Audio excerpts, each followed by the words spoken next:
Nang mamatay si Haring Astyages, paano ba to Astyages, ang humalili sa kanya ay si Haring Ciro ng Persia. Si Daniel ay malapit sa hari at higit na pinagkakatiwalaan nito kaysa iba niyang tagapayo. Siguro nakitaan ng hari na yung payo ni Daniel talaga nangyayari, maayos yung pagkapaliwanag, pag nag-advise siya maliwanag din, hindi siya mahirap intindihin. Tapos nakikita din niya ginagabayan siya ni Lord, si Daniel. At magaan din sa pakiramdam siya kasama kasi ganun yung presensya ng Panginoon Jesus Christ. So yun, ang mga taga-Babylonia ay may Diyos-Diyosa na tinatawag nilang Bel.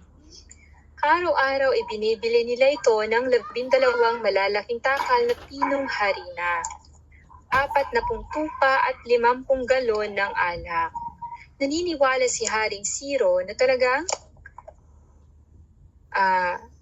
Diyos si Bel at sumasamba siya rito araw-araw. Ngunit walang sinasamba si Daniel kundi ang kanyang Diyos. So dahil sa nakikita siguro ng 5 dragon nakakalipad. So siguro nakikita ni Ciro na nakakalipad yung dragon, bumubuga ng apoy. Kaya siguro ay Diyos ata to kasi may kapangyarihan siya. So yun. Tapos yun. Ngunit walang sinasamba si Daniel. No? Loyal si Daniel kahit pa naninilbihan siya sa hari. Kaya't isang araw, sinabi ng hari, Daniel, bakit hindi mo sinasamba si Bel? Sumagot si Daniel, sapagkat hindi po ako naniniwala sa mga Diyos-Diyosang gawa lamang ng tao. Ang sinasamba ko po ay ang buhay na Diyos, ang lumalang ng langit at lupa at siyang Panginoon ng buong sangkatauhan. Nagtanong muli ang hari, ang ibig mo bang sabihin ay hindi buhay na Diyos si Bel? So, basta apart kasi sa Diyos ni Lord Jesus Christ, apart kay Lord, wala nang ibang buhay pa na Diyos. Ibig sabihin kasi ng buhay ay eternal God. No, hindi yung buhay na buhay ka lang. Hindi mo ba, akala mo ba hindi buhay na Diyos si Bel? Buhay na buhay siya, kumakain nga siya ng wine, pinapakain nila lagi. No? Siguro ganun literal yung pagkaintindi. Kaya hindi talaga nakakaintindi ang mga tao na namumuhay sa physical na bagay lang. Na hindi maiintindihan yung mga spiritual na bagay.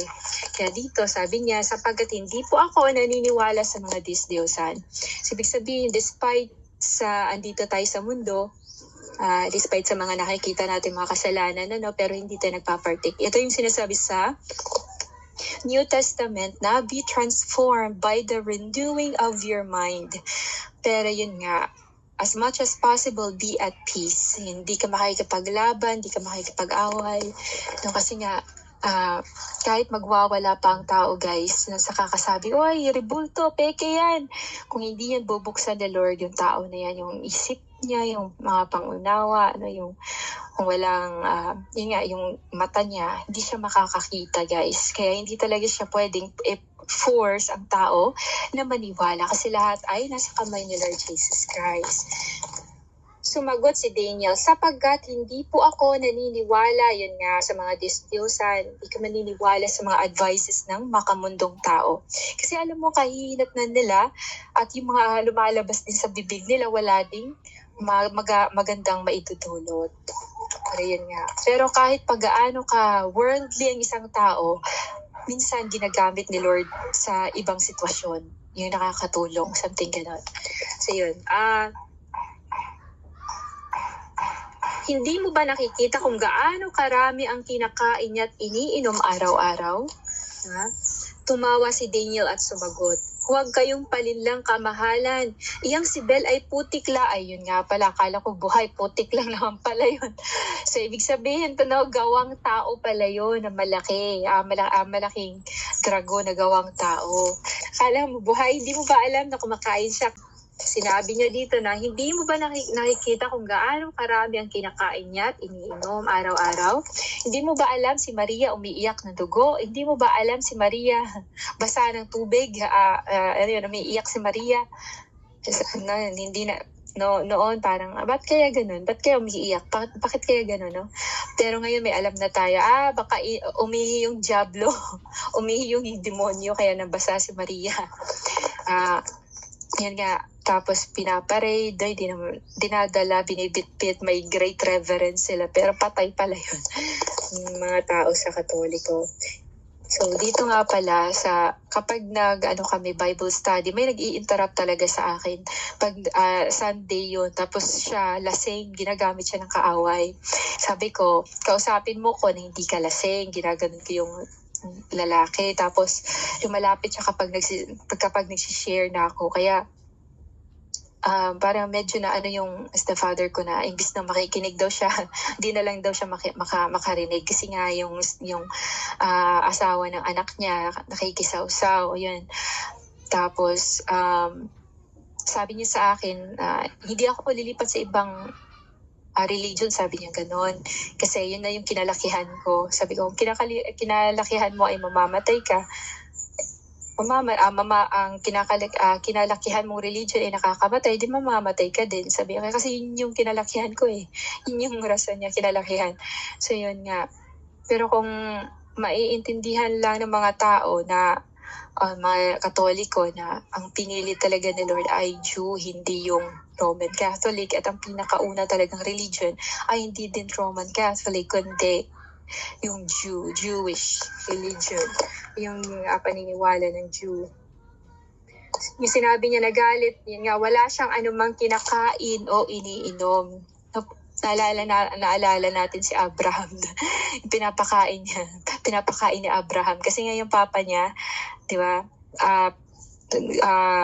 umukit, madami siyang inuukit na mga inukit na mga Diyos-Diyosan gawa sa kahoy.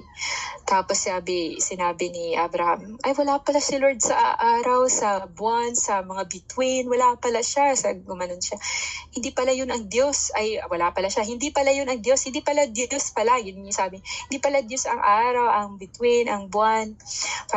Parang ganun yun. Tapos sabi yung papa niya, si Tera, sabi niya, eto yung Diyos, pinakita yung mga rebulto. Sabi niya, ay, ang galing, may malaki, may maliit daw, ganon. Kaya sabi ni Abraham, sige ma, magluto ka ng pinakamasarap kasi ihandog ko doon sa mga Diyos daw. Tapos binigay daw ni Abraham, tapos hinihintay niyang kainin. Tapos sabi niya, ay hindi siguro nagustuhan yung luto. So sige, sunod naman ma, yung pinakamasarap talaga, gano'n. Yung yun nga, yung kakainin daw talaga ng yung Diyos-Diyosan. Tapos nagluto na naman yung mama niya. Tapos sa kakahintay niya na kainin, yun nga, dinala na naman niya sa rebulto. Sa kakahintay niya na kainin, guys, nainip siya, nagalit siya kasi hindi daw kinakain.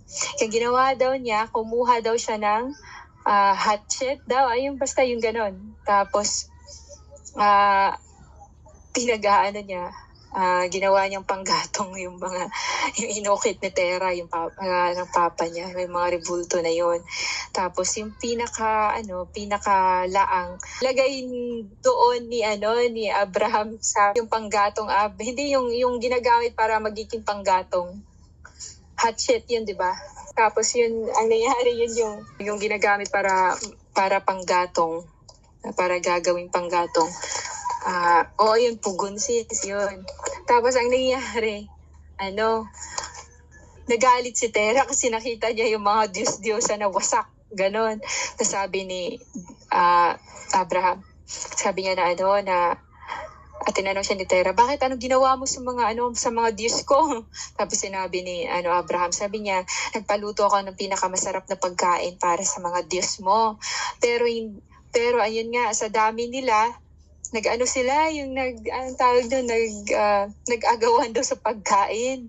Nag-aagawan daw sila. Tapos ang nangyari daw, nagalit daw yung pinakamalaki daw, ano daw yung mga pinagtataga ba yun? Pinagtataga yung mga yung mga kasama daw niya kasi siya lang daw yung kakain ng pagkain na yun, yung hinanda ni hinandog ni Abraham. Kaya sabi ni Tera, huwag mo kong linlangin. Alam mo, hindi makakakilos yan. Sabi ni Tera. Kaya sabi ni Abraham, ay alam mo pala hindi makakakilos pero sinasamba mo. Sabi ganun. Abraham.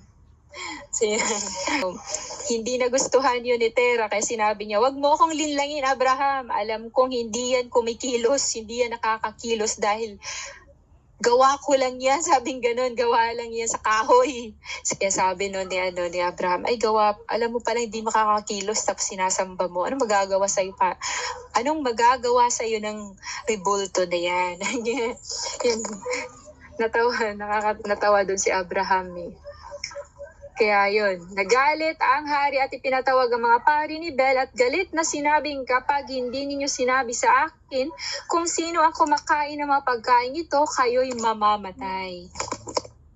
Subalit kung mapatunayan naman ninyong si Bel nga ang kumakain nito, si Daniel ang mamamatay sapagkat sinabi niyang hindi Diyos si Bel. So para sa kanya, it's blasphemy dahil sa sinabi ni Daniel na hindi Diyos si Bel. At yun nga, sila din nakapag-blaspheme din sila sa Panginoon, disobedience, na considered sila as maruming mga tao. Ayun. At sinabi ni Daniel sa hari, mangyari ang inyong sinabi. 70 ang mga pari ni Bel bukod pa sa kanilang mga asawa at anak. Pumasok sa templo ni Bel ang hari kasama si Daniel. Sinabi ng mga pari sa hari, mahal na hari, kami po'y lalabas, kayo na po ang maglagay ng pagkain at alak sa dambana ni Bel. Pagkatapos, isara ninyo ang pinto at tatakan ng inyong singsing. Pagbalik ninyo bukas ng umaga at makita ninyong hindi inubos ni Bel ang lahat ng ito, kami ang mamamatay. Ngunit kung inubos niya, si Daniel na nagbintang sa amin ng hindi totoo ang siyang mamamatay. So very confident sila dahil may lagusan pala silang dinadaanan. So doon sila kumakain yung may secret na kwarto o lagusan. Yun, doon sila dumadaan. So masyado silang confident na hindi sila i-expose ng Panginoon Jesus Christ. Matapang sila sa paghahamon ng gayon sapagkat sa ilalim ng hapag sa templo ay mayroon silang lihim na lagusan. Ayun pala, sinasabi ko, lihim na lagusan. May lihim na lagusan sila. Tapos, doon sila nagdaraan kung gabi at sila ang umuubos sa mga pagkain dinadala roon araw-araw. Pagkaalis nga ng mga pari, inilagay ng hari ang mga handog na pagkain sa dambana. Sinimulan na nilang nilagay yung mga pagkain doon sa dambana, guys. At yun. So, ang nangyayari, kasi napaka-confident nila kasi may ginagawa silang hindi maganda, na hindi sila, akala nila hindi sila hindi sila makikita, hindi malalaman ng hari. Napaka-confident silang gawin yung ganun. Parang malaking kasalanan yun against sa hari. Yun. Pagkaalis nga ng mga pari, inilagay ng hari nga dambana ng Diyos ang si Bel. Inutusan naman ni Daniel ang kanyang mga alipin na magdala ng maraming abo. Ikinalat nila ito sa buong bulwagan ng templo. So, yun, ginagabayan si Daniel na gano'n ang ilalagay. Ang hari lamang ang nakakakita ng ginawa nila. Pagkalabas nila, isinara ang pinto at nilagyan ng tatak ng hari. Nang gabing iyon, tulad ng dati, pumunta sa templo ang mga pari kasama ang kanilang mga asawa at anak. Diba? Napaka-useless na maghandog ka pa ng pagkain sa patay. Kasi hindi naman yan kumakain. Doon yan dapat ibibigay sa mga kumakalamang sikmura. Doon sa nagugutom dapat. So yung mga sementeryo na naniniwala silang, ayun nga, naghahandog pa din sila kahit patay na yung family members nila. Dinadalaw, binibigyan ng bulaklak, ng pagkain. So ang kakain nun yung ano lang, yung langgam. Yung mga insekto, yun, yung mga kung may taong nagugutom, yun. So napaka-useless pa na maglagay ng handog o pagkain sa altar o di kaya doon sa libingan ng mga patay o yung mga yun nga, mahal sa buhay na pumanaw na. Nang gabing iyon tulad ng dati, yun nga, dumaan sila sa lihim na lagusan at inubos ang lahat ng pagkain at alak na naroon. Kinaumagahan, maagang gumising ang hari at pumunta sa templo na kasama si Daniel. Very excited siya to prove kung tama ba o mali o fake ba o totoo yung sinasamba niya. Pagdating sa templo, itinanong ng hari, sira ba ang mga tatak? Daniel, sumagot ito, hindi po kamahalan. Nang mabuksan ang pinto, nakita ng hari ang walang lamang hapag at pasigaw niyang nagsabi, ikaw ay dakila, Bel. Tunay ngang Diyos ka. Natawa si Daniel at sinabi sa hari, bago po kayo pumasok ay tingnan po ninyo ang sahig at kilalanin ang mga bakas na nariyan. At sabi ng hari, aba, ito'y bakas ng paa ng mga lalaki at babae at mga bata. Gayon na lamang ang galit ng hari. Ipinadakip niya mga pari at mga pamilya nila. Wala silang nagawa kundi ituro ang mga lihim na lagusang dinaraanan nila upang kainin ang mga pagkain nasa dambana ni Bel. Yun. So, yung wala talagang sikretong hindi mabubunyag, wala talagang mga tinatago na hindi talaga expose ni Lord. Yung sinasabi ni Lord Jesus Christ na every hidden will be brought to light. Yung sabi ni Lord Jesus Christ. Kaya sila ay pinapatay ng hari, di ba? Kasi noong unang panahon guys, kapag na-offend mo ang hari, lalong-lalo na napaniwala mo siya, tapos fake pala yung napaniwalaan niya, ayun, kamatayan yung kabayaran. Kaya't sila ipinapatay ng hari. Ibinigay nito si Bel kay Daniel at sinira ni Daniel ang Diyos-Diyosan. Pagkatapos ay ipinagiba ang templo nito. May isa ring dambuhalang dragon na sinasamba ng mga taga-Babylonia. So yun, may isa ring dambuhalang dragon na sinasamba ng mga taga-Babylonia. Isang araw sinabi ng hari kay Daniel, hindi mo maikakaila na ang Diyos na ito ay buhay. No? Buhay ito, gumagalaw, kumakain. Kaya't sumamba ka sa kanya.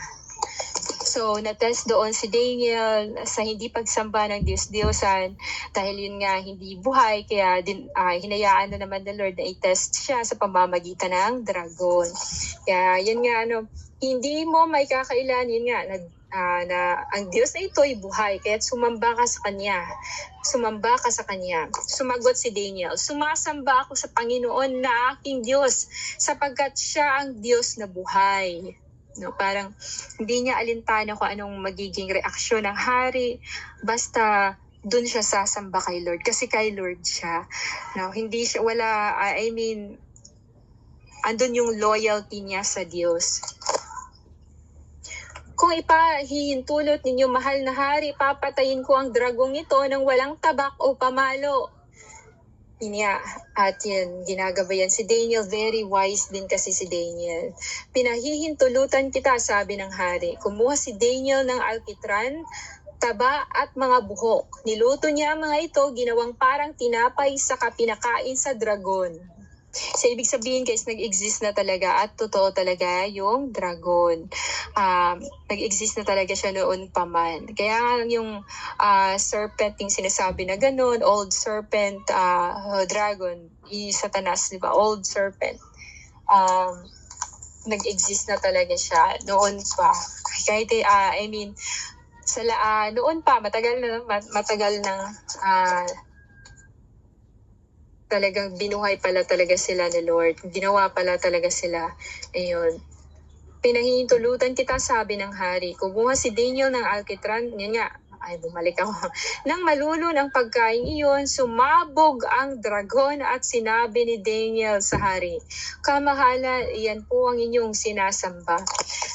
Talagang gusto ni Lord na maniwala yung mga hari yung mga tao noong unang panahon sa pamamagitan ng kanyang mga prophets, sa mga taong pinili niya para maging magandang halimbawa.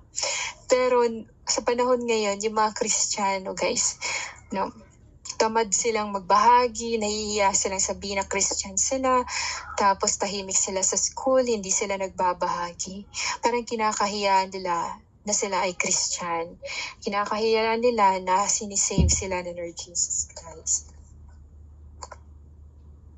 Nang mabalitaan ng mga taga-Babylonia ang nangyari, galit na galit silang nagbanta laban sa hari. Ang hari ay naging Hudyo na, sabi nila. Sinira niya si Bel at ipinapatay ang mga pari. Ngayon na may ipinapatay ang dragon. Pinuntahan nila ang hari at sinabi, ibigay mo sa amin si Daniel, kung hindi papatayin ka namin, pati na ang iyong sambahayan. Nang makita ng hari na talagang gagawin nga ng mga tao ang kanilang banta, napilitan itong ibigay sa kanila si Daniel. Itinapon nila si Daniel sa yungib ng mga leon. Yun nangyari na ipinapatapon doon si Daniel sa lions den. So hindi pa talaga nakontento ang kaaway. Yan yung ginagawa ni Satanas. Gusto niya tayong patayin. Gusto niya tayong sindakin. Gusto niya tayong una patayin dahil gusto niya tayong magkasala.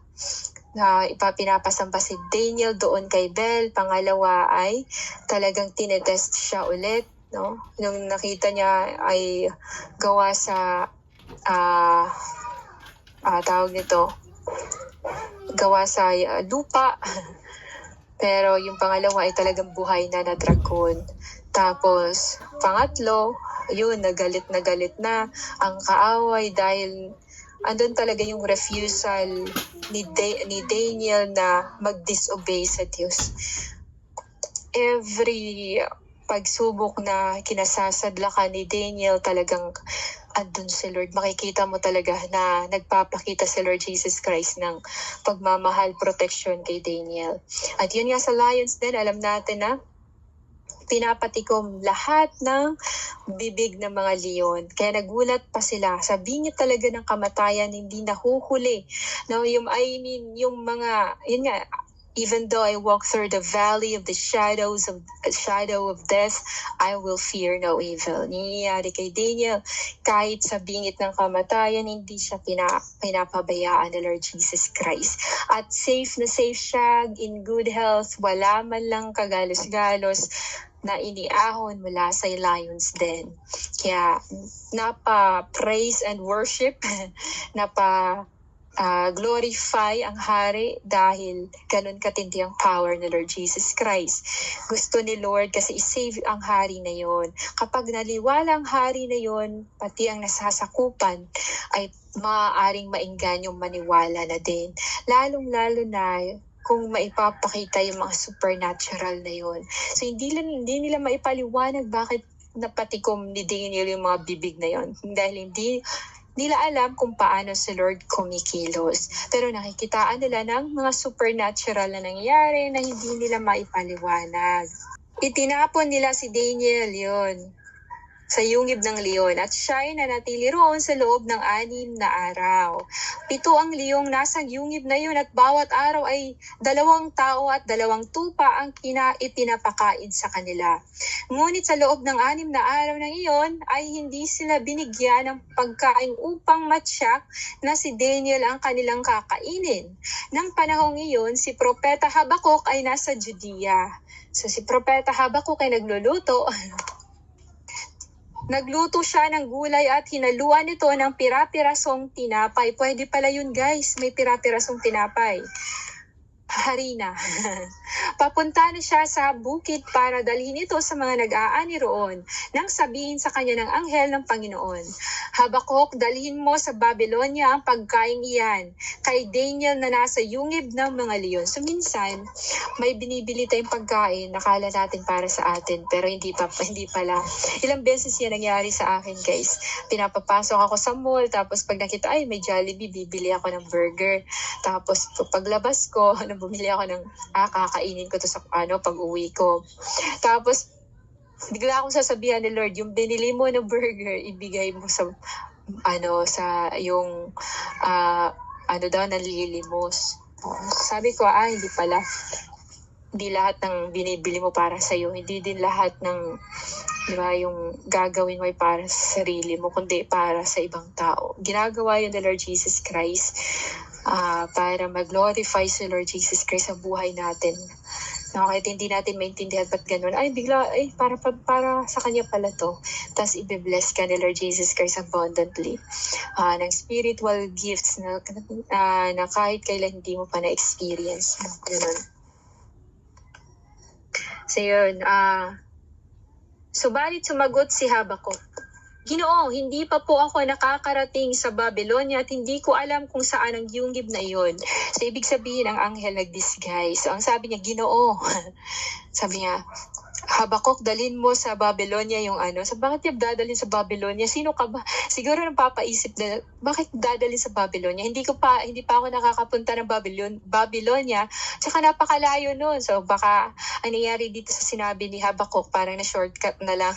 Na parang sinamarize lang. Pero kung titingnan talaga natin, di ba, pag normal na mga nangyayari, katulad ngayon, nagba-Bible study tayo, na marami akong sinasabi. So baka ganun din kay Habakuk. Hindi po ako dun, hindi ko po kabisado, pwede sigurong ganun, mga sinasabi niya. Pero sinamarize na lang.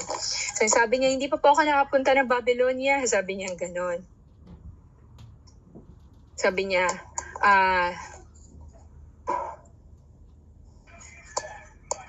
at hindi ko alam kung saan ang yungib na iyon. Sabi niya ganun. Siguro napapaisip siya na, ang layo nun. Hindi ko din alam kung saan yungib. Maraming yungib. Gumaganon siguro siya. So yun. Hinawakan ng anghel si Habakuk sa buhok. Binuhat at simbilis ng hangin na dinala sa Babylonia sa yungib ng mga leon. Ganon kabilis ang mga anghel kasi ginawa sila para sa hangin. Diba? Ang mga servant ni Lord Jesus Christ na mga anghel ay ginawa para sa hangin, para sa mga invisible na bagay. Tayong mga tao ginawa as a flame, a servant ni Lord Jesus Christ, ginawa tayong servant ni Lord as a flame of fire. No? Kaya kung napapansin ninyo, nung nag-descend ang Holy Spirit sa Pentecost daw na sinabi sa Bible, diba? Nung nag-gather yung mga disciples ng Lord Jesus Christ at bumuhos yung Holy Spirit doon, nagkaroon sila ng tongues of fire. Diba? Kasi nga ang servant ng Lord Jesus Christ sa physical ay flame of fire. The fire of the Lord Jesus Christ, Yeshua HaMashiach. Yun, hinawakan ang buhok nga, no? Tapos yun, na dinala sa Babylonia sa yungib ng mga leon. Tumawag ng malakas si Habakuk, Daniel, narito ang pagkain padala ng Diyos. Sabi gano'n. Sinabi ni Daniel, O Diyos, ako hindi mo nilimot, hindi mo pinababayaan ang mga umiibig sa iyo. Yan naintindihan ko kay Lord Jesus Christ. Kung mahal mo si Lord Jesus Christ, talaga yung pure, yung puso mo sa Kanya, talagang mahal mo siya, na walang bahid na hypocrisy, talaga hindi ka pababayaan ni Lord. Kahit pa sabihin na sa bingit ka ng kamatayan, sakit o ano man yan, hindi ka pababayaan ni Lord Jesus Christ, Yeshua Mashiach. Yun naintindihan ko kay Lord at ganon din ang nangyayari kay Daniel. So yung Freemason kakaino na. So yun.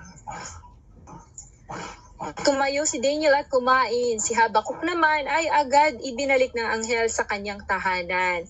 Pagkalipas ng 7 araw, pumunta ang hari sa yungib upang ipagluksa si Daniel. So dahil limitado yung understanding ng mga taong walang Holy Spirit ni Lord Jesus Christ, hindi nakaintindi kaya sa ways ni Lord, hindi naka-encounter sa presensya ni Lord Jesus Christ. So, mag-iisip talaga sila, wala na, gutay-gutay na yung buto na lang siguro, ganun. Tapos, sumilip siya sa yungib at nakita niya si Daniel na payapang nakaupo. Yung sinasabi sa Psalm 91, 10,000 may be at your side, 1,000 atahin ka man, nagkalindol-lindol na, nagka-problema na sa iyong paligid, pero payapa ka pa ding nakakaupo o nakakatayo. So sabi dito guys, napasigaw ang hari. Sabi niya, talagang dakila ka, Panginoong Diyos ni Daniel. Dahil dun guys, napakalaking sigaw ang nangyayari, na may malaking sigaw na mula sa hari, na napakadakila ng Diyos ni Daniel, na luwalhati si Lord Jesus Christ noon. Dahil sa nangyari kay Daniel, tunay na walang ibang Diyos maliban sa iyo, no? Maliban kay Lord Jesus Christ, Yeshua Mashiach.